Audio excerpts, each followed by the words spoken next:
You don't need to be big or loud to be a hero. You just need to be brave. In 6th grade, bad things can happen to good kids. Bullies will find your weakness and jump on it. Teachers will say you did something wrong when you really didn't mean to do anything wrong. The kids who joke the loudest can drown out the quieter, nicer kids. Maverick wants to change all that. One of the last things his father left him was a toy sheriff's badge, back when Maverick was little and his family wasn't in trouble. Now he likes to carry it around to remind himself of his dad, and also to remind himself to make school a better place for everyone, even if that's a hard thing to do. Here is a preview of The Secret Sheriff of 6th grade by Jordan Sonnenblick. Let me get a few things out of the way right from the start. I can't fly. I'm not even a particularly good jumper. Truthfully, I twisted my ankle so badly during the 3-legged race at my 3rd grade field day that I ended up in the emergency room along with my partner, Jamie Thompson. Well, most of her. Her 2 front teeth stayed behind, buried somewhere in the field. I must be the only superhero in history who's allergic to his sidekick. That would be my trusty hamster companion, Freddy. I have to wash my hands after I hold him or I break out in hives. In fact, Freddy makes me sneeze so much that I can't even sleep in the same room with him. It's pathetic. I am incredibly short, but not short enough for the shortness to qualify as a superpower. Like, I am small enough to get stuffed into a gym locker, but not small enough to slip back out through the little air slits. Trust me on this one. I don't have a fancy costume. I wouldn't look good in one of those clingy leotard things because, to be honest, the leotard wouldn't have anything to cling to. I'd be the only hero whose skin-tight uniform was baggy. It would look like I was melting. Plus, costumes cost money. And having money is another thing that's not one of my superpowers.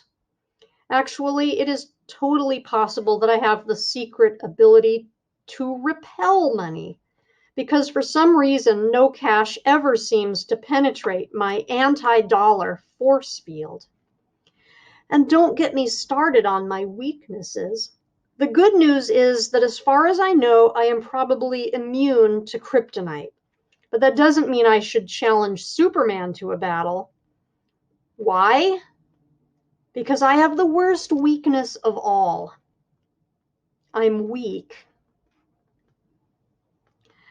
The night before 6th grade, I came home from riding my bike and knew things were bad before I even got close.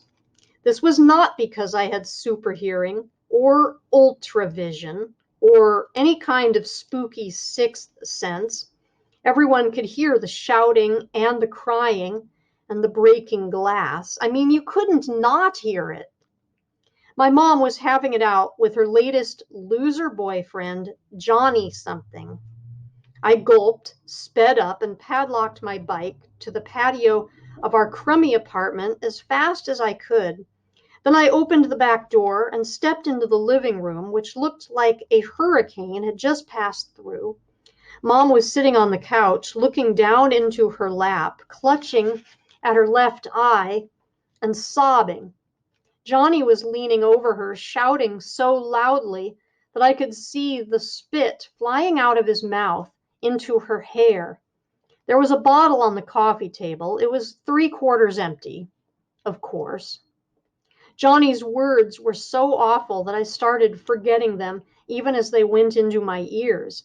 Anyway, I had seen this movie a bunch of times before in the years since I had lost my father. There had been a Glenn, a Dave, a Mike, and 3 Johnnies.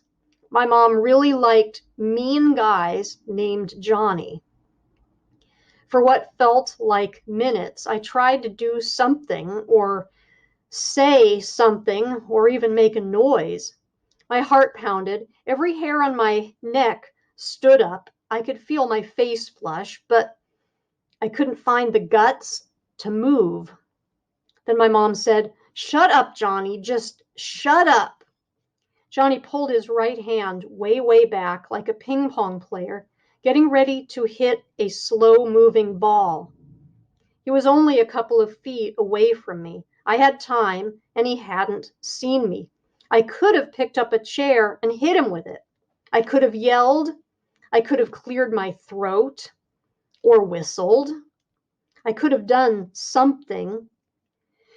His hand whipped through the air and cracked across my mother's face so hard her head smashed against the couch cushion and Bob bounced forward again. She barely avoided crashing her face into the table. On the rebound, she looked past Johnny and saw me. He whirled and his eyes locked on mine. He smirked and asked, "What are you looking at?" Then he stormed out of the room.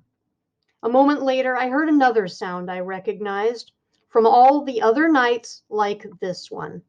He was throwing his belongings into a suitcase. My mom wouldn't even look at me again until he was gone, which was all right because I couldn't face her either. I couldn't move. I couldn't do anything. Johnny had said, "What are you looking at?" But that wasn't what he had meant. He had really been saying, "What are you going to do about it?"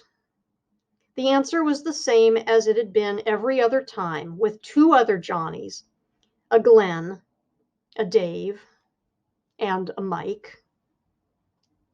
Nothing.